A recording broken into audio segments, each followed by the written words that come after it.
Chapter 5. Iggy and the Birthday Cakes. Because it was going to be Iggy's birthday, we were making cakes for her to take to school. She wanted one fairy cake for everyone in her class. "That's 30 cakes, Mum said. 31, Iggy said. There's a new boy. I don't know how you move in that classroom, Mum said. We don't, said Iggy. We're not allowed. We have to sit still nearly all the time. What sort of 31 cakes do you want? Mum said. Iggy said she wanted little ones, all covered with sweets and sprinkles and icing. Can I help? I said. I like making cakes. I'm counting on it, Mum said. Iggy jumped up and down on the spot and I smiled. I like cooking all kinds. Iggy likes cooking too. She likes it because of the eating. Mum says if you're cooking with Iggy, you have to watch her like a hawk. If you take your eyes off her for even a minute, things disappear before they get cooked. We went to the shop to buy things that we needed. To make a cake, you need eggs, sugar, butter and flour, and a magic thing called baking powder that fills the cake with air when you're not looking. To make 31 cakes, you need a lot of those things. To make icing, you need icing sugar and water, but only a drop. To decorate your cake, you need chocolate buttons, chocolate sprinkles, rainbow sprinkles, silver balls, dolly mixtures and Smarties. You also need special icing that comes in a tube like a tiny toothpaste in 4 different colours that you can actually draw a picture with. That's what you need. Mum said we could choose 2 things each and 2 things only. Iggy chose Smarties and silver balls. I picked rainbow sprinkles and special icing. I said, these are going to be the best cakes ever. Mum said, I agree. Iggy said nothing because she had Smarties in her mouth. Give those to me, madam, Mum said. I think Iggy said, sorry, but she did it with her mouth closed so we couldn't count how many she was eating. When we got home, we put all the things we'd bought on the kitchen counter. Mum got the stepladder for Iggy because she's a little to see what she's stirring. First we had to wash our hands. Mum said this was very important because nobody in Iggy's class wanted to eat a cake that gave them a tummy bug. I know, Iggy said. Cakes are supposed to be more fun than that. We put the sugar and the butter in a big bowl on the scales. I did the butter and Iggy did the sugar. We had to get just the right amounts of them, which meant watching the numbers and shouting, stop, when they got to 4. Iggy was so busy looking at the numbers that she sort of missed the bowl. Sugar started pouring off the edge of the table. Stop, said Mum. It's only 3, said Iggy. There's 3 more on the floor, Mum said, getting the dustpan and brush. Oops, said Iggy. Never mind. We mixed the butter and the sugar together until they went all creamy and fluffy.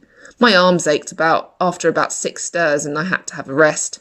Iggy's ached even quicker, but Mum is very strong and her arms hardly ached at all. We took it in turns. There, Mum said. That'll do. Iggy put her finger in and scooped a blob into her mouth. That's not nice, she said, pulling a face. Don't eat it then, Mum said, and she made Iggy wash her hands again. After that, we put the flour and the eggs and the magic powder in. We had to crack the eggs without getting bits of shell in and gloop everywhere. It wasn't easy. Iggy didn't like the feel of the egg whites on her hands. Ugh, she said, and she washed her hands without even being asked. Mum got out the special cake tray with the round holes, and Iggy put the paper cases in. There were 12 holes in the tray. Iggy counted them. That's not enough, she said. I know, Mum said. There has to be 31, Iggy said. Mum said they didn't make a tray with 31 holes in. She said, we've only got this one with 12 holes in, which means we're going to have to do this 3 times. That makes 36, I said, because I'm learning my 12 times table. 3 times 12 is 36. Mum scuffed my hair up at the top. Maths whiz, she said. That's too many, Iggy said. You can give one to your teacher, I said. And your dad will eat 4, Mum said. Iggy frowned. No, he won't, she said. We put spoonfuls of cake mix into the paper cases. They didn't look much like splodged in the bottom, but Mum said once they started cooking, they'd fill up to the top with cake. The bowl was still full of cake mix. Every time Mum wasn't looking, Iggy stuck her finger in and ate some. You're going to make yourself sick, Mum said without even seeing. How do you know? Iggy said. She wiped her finger on her t-shirt and made her face all still. like she was hiding something. Because I know you, Mum said, tickling her, and I know how yummy cake mix is too. Iggy grinned and licked her lips. Mum put the splodges in the oven. We had to wait 12 whole minutes until they were done. It felt like forever. When the first 12 came out, Mum said we had to leave them to cool, or the icing would just dribble off.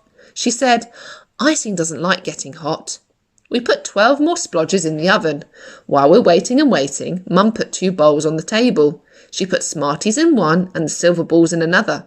The rainbow sprinkles had their own pot with a sprinkly hole to pour them through. I laid out the special icing tubes in a neat row of yellow, green, red and black. Every time I looked away from Iggy, I heard a crunching noise. What are you eating? I said. Nothing, Iggy said, but she had bits of Smarties in her teeth, I could see. Mum, I said, she's eating the Smarties. Hands off, Iggy, Mum said. Just wait, it won't be long. I looked at Mum, and when I did, I heard more chewing.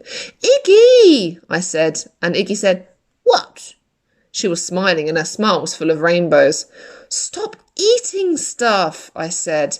I'm not, she said, with sprinkled juice squeezing from the corners of her lips. Mum said, let's make the icing. We put the icing sugar in a bowl and then we dripped a drip of water in, and Iggy stirred. It took 3 drips to turn the whole lot of sugar into icing. When I said to Mum, that's amazing, I heard a slurping noise. Iggy had icing on her fingers and she was licking it off. How did you get icing on your fingers? Mum said. Iggy shrugged and slurped some more. I slipped, she said. Fingers out, said Mum. I mean it.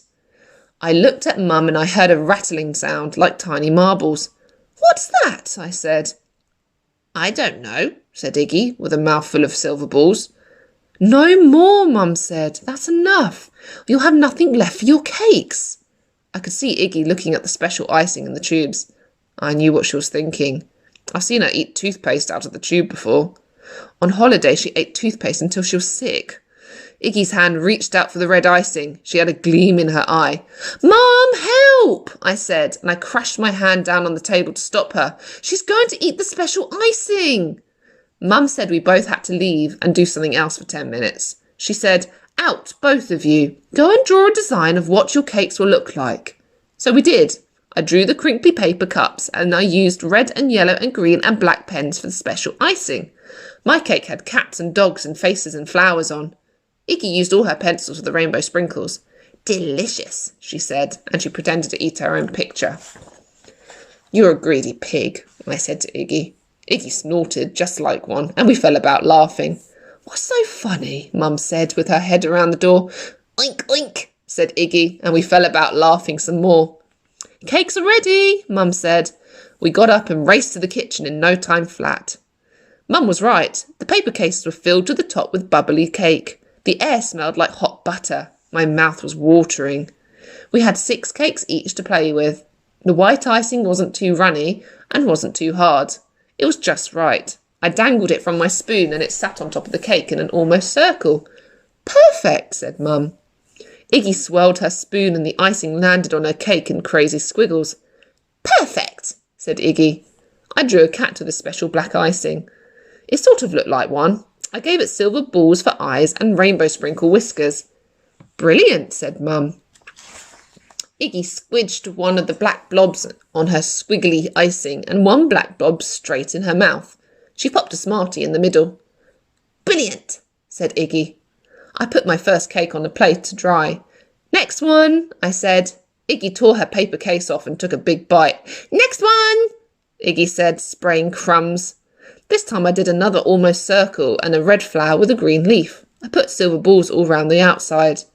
Iggy did more squiggling and squigging and popping. On the third cake I did squiggling and squidging and popping too because it looked like fun. Iggy did a black and yellow bumblebee with Smarties for eyes. That's good, I said. I know, Iggy told me. We did all our cakes really well. We did heart cakes and crown cakes and star cakes and covered in everything cakes. Then we left them to dry and we helped Mum clean up. I cleaned up with a cloth and Iggy cleaned up with her eating. She emptied all the leftover sprinkles and silver balls and Smarties into her mouth and crunched them all up. She said, "What are we going to do with the special icing?" "We don't eat it," Mum said, taking the little tubes away. "We'll be sick." "No, we won't," said Iggy. "We love icing." "You can't eat icing on its own," Mum said. "Why not?" said Iggy. "It's the best bit." "Can we have a cake now, Mum?" I asked. It was hard looking at them all sitting there. It was hard to look at them and not just have one. "Just one," Mum said. I picked a flour cake and Iggy picked everything cake. "Do you want one, Mum?" Iggy said. "I don't mind if I do," Mum said, and she picked a star one.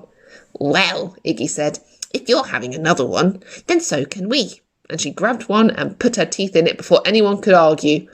I think it was her B one. "Iggy," Mum said, "that's your third cake." "It's yummy," said Iggy, nodding.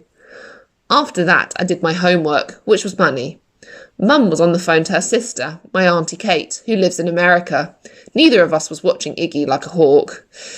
When Dad came home from work and I went to show him the cakes, there were only 8 left. Mum was cross. She said Iggy couldn't take 8 cakes into school for 31 children. She said 8 cakes is worse than no cakes at all. "Where's that piggy Iggy?" Dad said. We found her on the sofa. She was frowning at the TV and she was holding her tummy. She was a bit green. "I don't feel sick at all," she said. "It's not the cakes. It wasn't me." Dad got her a drink of water. I said to Mum, "Are you going to make more cakes tomorrow for Iggy's class?" And Mum said, "Yes." "Good," said Dad, and he winked at me. "That means I can eat one. Do you want one, Iggy?" "No," Iggy groaned. "I don't like cake." "Yes, you do," Dad said. "You love cake." "Not today, I don't," Iggy told him. Dad said, "Will you like cake tomorrow?" "Don't know," Iggy said. "Maybe, probably." So Dad said we'd save her one to put in her lunchbox.